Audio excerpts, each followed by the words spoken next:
तो अब first topic से रिलेटेड हम क्वेश्चन सॉल्व करेंगे। तो पहला क्वेश्चन हमारा है कि बॉटनी शब्द की उत्पत्ति किस भाषा के शब्द से हुई है। तो इसकी उत्पत्ति फ्रेंच, लैटिन, पुर्तगाली या ग्रीक। तो इसकी उत्पत्ति ग्रीक भाषा से हुई है। फिर हमारा सेकंड क्वेश्चन है वनस्पति शास्त्र का जनक। आपको मैंने जूलॉजी के फादर बताया था जो कि अरस्तु थे। यहाँ फादर ऑफ बॉटनी पूछ रहा है, तो फादर ऑफ बॉटनी कौन होते हैं? थियोफ्रस्टस होते हैं। फिर पूछा जा रहा है कि फाइकोलॉजी में किसका अध्ययन किया जाता है। तो फाइकोलॉजी मतलब अभी आपने पढ़ा था कि फाइकोलॉजी में शैवाल का अध्ययन किया जाता है। फिर विषाणु का अध्ययन नहीं किया जाता, कवक का, उसके लिए माइकोलॉजी था। और उसके बाद हम पढ़ेंगे पर्यावरण का अध्ययन जीव विज्ञान की किस शाखा के अंतर्गत किया जाता है। तो पर्यावरण का अध्ययन कार्यिकी, अनुवांशिकी, वर्गिकी, पारिस्थितिकी। तो पारिस्थितिकी के अंतर्गत हम पर्यावरण का अध्ययन करते हैं। फिर पूछा जा रहा है फूलों के संवर्धन के विज्ञान को क्या कहते हैं। अभी आपने पढ़ा था कि फूलों के संवर्धन के विज्ञान को हम फ्लोरीकल्चर कहते हैं। फिर डेंड्रोलॉजी का संबंध है, नेक्स्ट क्वेश्चन है हमारा, पुष्पों के अध्ययन से नहीं है, क्योंकि अभी आपने पढ़ लिया कि पुष्पों के अध्ययन को हम फ्लोरीकल्चर कहते हैं। वृक्षों के अध्ययन को नहीं, क्योंकि डेंड्रोलॉजी कहते हैं। फिर झाड़ियों के भी डेंड्रोलॉजी, तो हाँ, तो डेंड्रोलॉजी का क्या हो जाएगा? झाड़ियों के अध्ययन से। तो झाड़ियों के अध्ययन संबंधित है डेंड्रोलॉजी। नेक्स्ट क्वेश्चन है हमारा पुष्पों का अध्ययन कहलाता है, पुष्पों का अध्ययन कहलाता है एंथोलॉजी, एग्रोस्टोलॉजी, फिनोलॉजी, पॉलिनोलॉजी। इसका आंसर क्या होगा? पुष्पों का अध्ययन को हम क्या कहते हैं? एंथोलॉजी कहते हैं। पुष्पों के अध्ययन को हम एंथोलॉजी कहते हैं। फिर हम पढ़ते हैं आगे जीवाश्म वनस्पति विज्ञान के में अध्ययन किया जाता है। जीवाश्म वनस्पति विज्ञान में अस्थियों का, जीवाश्मों का, प्राइमेट्स का, पक्षियों का। तो जीवाश्म नाम से पता चल रहा है जीवाश्मों का अध्ययन करते हैं। वनस्पति संवर्धन से संबंधित विज्ञान की कौन सी शाखा है? वनस्पति संवर्धन मतलब होता है कल्चर, मतलब वनस्पतियों को उगाना। तो फ्लोरीकल्चर, इसमें तो फूलों का अध्ययन होता है। एग्रीकल्चर, इसमें खेती संबंधित चीज़ें होती हैं। ओलेरीकल्चर, इसमें फलों संबंधित। हार्टिकल्चर, अभी आपने पढ़ा था कि उद्यान किससे संबंधित जो अध्ययन होता है वो हॉर्टिकल्चर के अंतर्गत होता है। तो वनस्पति संवर्धन भी किससे संबंधित होगा? हॉर्टिकल्चर से।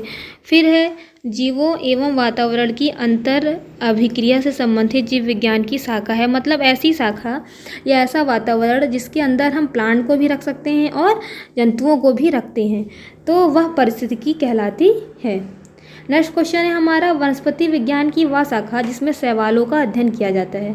सूक्ष्म जैव की नहीं, क्योंकि इसमें सूक्ष्म जीवाणुओं का अध्ययन किया जाता है। माइकोलॉजी, इसमें हम कवकों का अध्ययन करते हैं। वर्ग की, इसमें तो हम पौधों का वर्गीकरण करते हैं।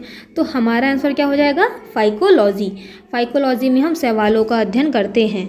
फिर पूछा है स्पर्मोलॉजी में किसका अध्ययन किया जाता है। स्पर्म से यहाँ संबंध परागकण से है, तो इसका आंसर क्या हो जाएगा? परागकण। फिर पूछा जा रहा है सिल्वीकल्चर वनस्पति विज्ञान की वह शाखा है जिसमें वर्णन किया जाता है। सिल्वीकल्चर में किसका अध्ययन? शैवालों के संवर्धन का, ये तो आपने पढ़ा, इसको फाइकोलॉजी कहते हैं। सिल्सिफाइड पादप, ये आपने अभी पढ़ा नहीं है। फिर पूछा है वन के विकास को। फिर कह रहा है कि कवकों के संवर्धन को, कवक वाला आपने पढ़ा था माइकोलॉजी। तो इसका आंसर क्या हो जाएगा? वन के विकास से संबंधित जो शाखा होती है वो सिल्वीकल्चर होती है। फिर पूछ रहा है एग्रोस्टोलॉजी में अध्ययन होता है। नेक्स्ट क्वेश्चन है हमारा तेल बीजों का, फसलों का, घासों का, फलों का। तो एग्रोस्टोलॉजी में हम घासों का अध्ययन करते हैं, इसका घासों का। फिर पेडोलॉजी में अध्ययन किया जाता है पादप रोगों का, भूमि का, प्रदूषण का, चट्टानों का। देखिए पेडोलॉजी में हम मिट्टी का अध्ययन करते हैं, और मिट्टी कहाँ होगी? भूमि में होगी। तो पेडोलॉजी में हम भूमि का अध्ययन करते हैं। फिर आनुवंशिकता में एवं भिन्नता के बारे में जानकारी देने वाली वनस्पति विज्ञान की कौन सी शाखा है? मतलब जो हमें आनुवंशिकता और भिन्नता, आनुवंशिकता नाम से समझ आ रहा हो, आनुवंशिकता और आनुवंशिकी, मतलब आनुवंशिकी के अंतर्गत हम जीव जंतुओं में पाए जाने वाली विभिन्नता का अध्ययन करते हैं। अब नेक्स्ट क्वेश्चन हमारा है पौधों का नाम देने वाला विज्ञान कहलाता है, मतलब जिसमें हम पौधों का वर्गीकरण करते हैं उसको हम क्या कहेंगे? ये क्वेश्चन पूछा जा रहा है, तो इसका आंसर क्या होगा? पौधों के वर्गीकरण को कहा जाता है वर्गीकरण, पहचान, नामकरण, वर्ग की। इसका आंसर अभी आपने पढ़ा था वर्ग की हो जाएगा। फिर है फलों का अध्ययन कहलाता है। फलों के अध्ययन को स्पर्मोलॉजी आपने पढ़ा था, ये तो पॉलन ग्रेन से रिलेटेड था। एंथोलॉजी भी नहीं, पीडोलॉजी भी नहीं होती, मिट्टी संबंधित होता है। तो बचा क्या, पोमोलॉजी। पोमोलॉजी फलों के अध्ययन से संबंधित होता है। फिर पूछ रहा है परागकणों का अध्ययन कहलाता है पोमोलॉजी, पॉलिनोलॉजी, फाइकोलॉजी, माइकोलॉजी। पोमोलॉजी तो फलों के अध्ययन से संबंधित है। पेलिनोलॉजी बताते हैं अभी। फाइकोलॉजी पढ़ा था आपने शैवालों के अध्ययन से। माइकोलॉजी कवक के अध्ययन से संबंधित है। तो बचा क्या, पेलिनोलॉजी। मतलब परागकण किससे संबंधित है, पेलिनोलॉजी से। पेलिनो मतलब पैलिन मतलब ही होता है पॉलन ग्रेन। फिर पूछ रहा है संसार में पौधों के वितरण का अध्ययन कहलाता है फाइटोजियोग्राफी, एक्सोबायोलॉजी, वानिकी, एथनोबॉटनी। इसका आंसर क्या होगा, इसका आंसर होगा फाइटोजियोग्राफी। फाइटो मतलब होता है प्लांट, जियोग्राफी मतलब होता है वितरण। तो जहाँ प्लांट के वितरण का अध्ययन किया जाए वो क्या कहलाता है, फाइटोजियोग्राफी। नेक्स्ट क्वेश्चन है हमारा साग सब्जी उत्पन्न करने वाले पौधों का अध्ययन किया जाता है।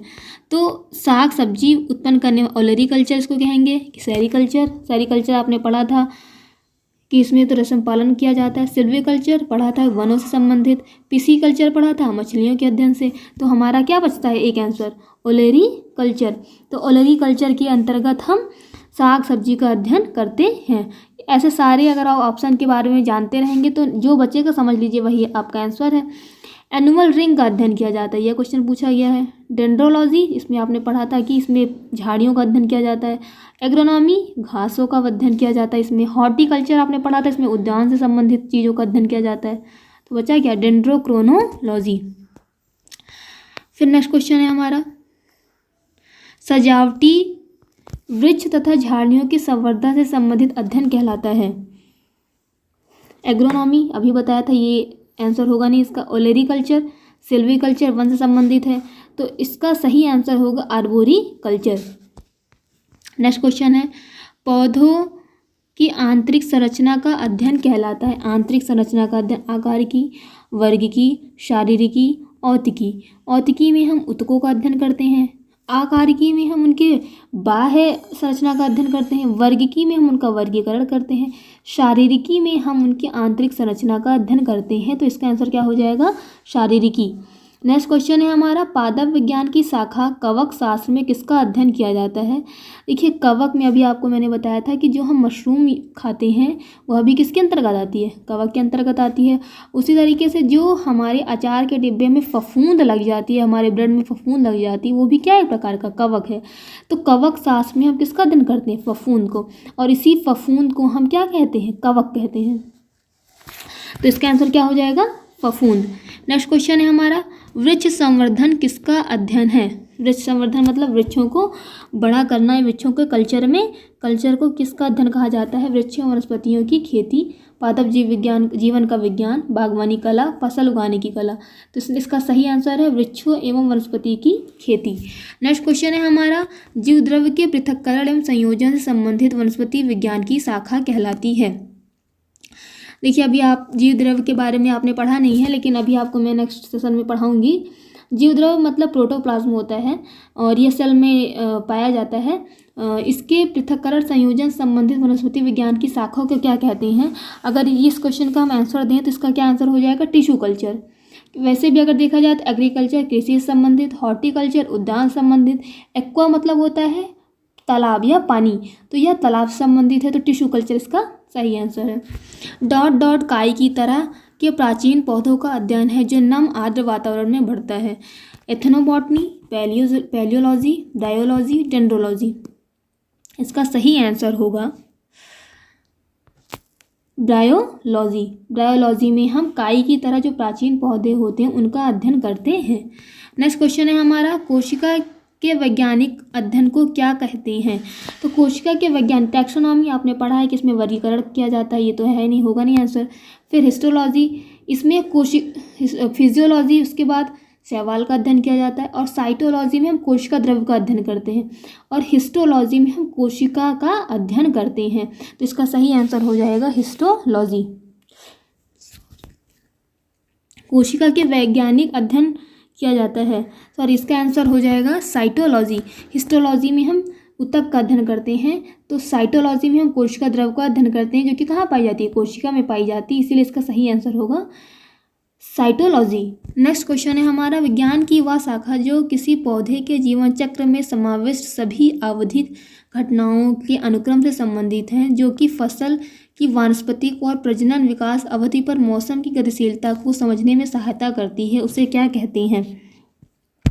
तो इसका आंसर हो जाएगा फल रचना विज्ञान, जीवाश्म विज्ञान नहीं, शैल विज्ञान, शैल मतलब पत्थर संबंधित है नहीं, इसका सही आंसर क्या हो जाएगा, घटना विज्ञान। तो आज का हमारा जो ये प्रैक्टिस सेशन था यहीं समाप्त होता है। आई होप आप सबको अच्छा लगा होगा। Thank you.